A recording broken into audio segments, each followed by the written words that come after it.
नमस्कार शेतकरी बांधवांनो, बाजारभाव माहिती या यूट्यूब चॅनलवरती आपल्या सर्वांचं स्वागत आहे.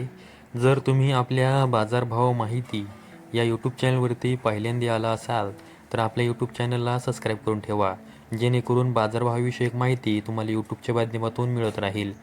तर आजच्या व्हिडिओमध्ये आपण कांदा बाजारभावाविषयक माहिती पाहणार आहोत. चला तर शेतकरी बांधवांनो, जास्त वेळ न घेता व्हिडिओ सुरू करूया. तर तुम्ही स्क्रीनवरती पाहू शकता 30 डिसेंबर 2025 रोजी जुन्नर आळेफाटा बाजार समिती यामध्ये जो चिंचवड कांदा आहे त्याची एकूण आवक ही 18,454 क्विंटल झालेली आहे व त्यासाठी किमान दर हा 1,000 रुपये तर कमाल दर हा 2600 रुपये देण्यात आलेला आहे. तर सर्वसाधारण दर हा 1,600 रुपये देण्यात आलेला आहे.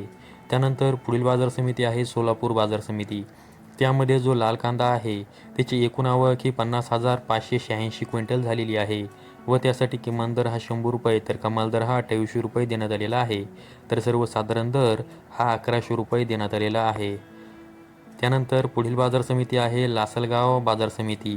त्यामध्ये जो लाल कांदा आहे त्याची एकूण आवक ही 25,224 क्विंटल झालेली आहे व त्यासाठी किमान दर हा 800 रुपये तर कमाल दर हा 2700 रुपये देण्यात आलेला आहे. तर सर्वसाधारण दर हा 2,000 रुपये देण्यात आलेला आहे. त्यानंतर पुढील बाजार समिती आहे लासलगाव निफाड बाजार समिती. त्यामध्ये जो लाल कांदा आहे त्याची एकूण आवक ही 840 क्विंटल झालेली आहे व त्यासाठी किमान दर हा 800 रुपये तर कमाल दर हा 2210 रुपये देण्यात आलेला आहे. तर सर्वसाधारण दर हा 1951 रुपये देण्यात आलेला आहे. लासलगाव निफाड बाजार समितीमध्ये जो उन्हाळी कांदा आहे त्याची एकूण आवक ही 150 क्विंटल झालेली आहे व त्यासाठी किमान दर हा 503 रुपये तर कमाल दर हा 1220 रुपये देण्यात आलेला आहे. तर सर्वसाधारण दर हा 1150 रुपये देण्यात आलेला आहे. त्यानंतर पुढील बाजार समिती आहे लासलगाव विंचूर बाजार समिती. त्यामध्ये जो लाल कांदा आहे त्याची एकूण आवक ही 12,555 क्विंटल झालेली आहे व त्यासाठी किमान दर हा 700 रुपये तर कमाल दर हा 2300 रुपये देण्यात आलेला आहे. तर सर्वसाधारण दर हा 1950 रुपये देण्यात आलेला आहे. त्यानंतर पुढील बाजार समिती आहे नागपूर बाजार समिती. त्यामध्ये जो लाल कांदा आहे त्याची एकूण आवक ही 2,000 क्विंटल झालेली आहे व त्यासाठी किमान दर हा 1,400 रुपये तर कमाल दर हा 2,000 रुपये देण्यात आलेला आहे. तर सर्वसाधारण दर हा 1,850 रुपये देण्यात आलेला आहे. नागपूर बाजार समितीमध्ये जो पांढरा कांदा आहे त्याची एकूण आवक ही 1,500 क्विंटल झालेली आहे व त्यासाठी किमान दर हा 2,000 रुपये तर कमाल दर हा 2,500 रुपये देण्यात आलेला आहे. तर सर्वसाधारण दर हा 2,375 रुपये देण्यात आलेला आहे. त्यानंतर पुढील बाजार समिती आहे संगमनेर बाजार समिती.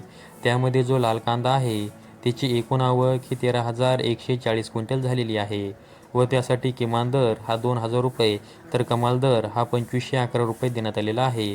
तर सर्वसाधारण दर हा 1,355 रुपये देण्यात आलेला आहे.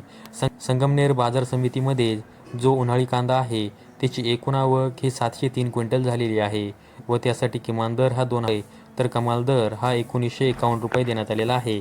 तर सर्वसाधारण दर हा 1,075 रुपये देण्यात आलेला आहे. त्यानंतर पुढील बाजार समिती आहे पिंपळगाव बसवंत बाजार समिती. त्यामध्ये जो पोळ कांदा आहे त्याची एकूण आवक ही 19,539 क्विंटल झालेली आहे व त्यासाठी किमान दर हा 400 रुपये तर कमाल दर 2,300 रुपये देण्यात आलेला आहे. तर सर्वसाधारण दर हा 1,850 रुपये देण्यात आलेला आहे. पिंपळगाव बसवंत बाजार समितीमध्येच जो उन्हाळी कांदा आहे त्याची एकूण आवक ही 396 क्विंटल झालेली आहे व त्यासाठी किमान दर हा 1,200 रुपये तर कमाल दर हा 2,401 रुपये देण्यात आलेला आहे. तर सर्वसाधारण दर हा 1,900 रुपये देण्यात आलेला आहे. त्यानंतर पुढील बाजार समिती आहे कोपरगाव बाजार समिती. त्यामध्ये जो लाल कांदा आहे त्याची एकूण आवक ही 8,020 क्विंटल झालेली आहे व त्यासाठी किमान दर हा 1,000 रुपये तर कमाल दर हा 2,100 रुपये देण्यात आलेला आहे. तर सर्वसाधारण दर हा 1,850 रुपये देण्यात आलेला आहे. त्यानंतर पुढील बाजार समिती आहे उमराणे बाजार समिती. यामध्ये जो लाल कांदा आहे त्याची एकूण आवक ही 16,500 क्विंटल झालेली आहे व त्यासाठी किमान दर हा 900 रुपये तर कमाल दर हा 2,301 रुपये देण्यात आलेला आहे. तर सर्वसाधारण दर हा 1,650 रुपये देण्यात आलेला आहे.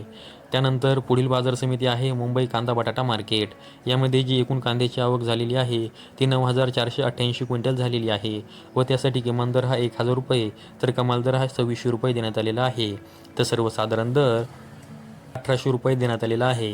तर शेतकरी बांधवांनो, आजच्या व्हिडिओमध्ये मी तुम्हाला 30 डिसेंबर 2025 रोजी कोणत्या बाजार समितीमध्ये कांद्यासाठी काय बाजारभाव होता याविषयी माहिती दिली आहे. अशाच कांदा बाजारभावाविषयक माहितीसाठी आपल्या यूट्यूब चॅनलला सबस्क्राईब करून ठेवा. व्हिडिओ आवडल्यास व्हिडिओला लाईक करा. संपूर्ण व्हिडिओ पाहिल्याबद्दल सर्व शेतकरी बांधवांचे धन्यवाद.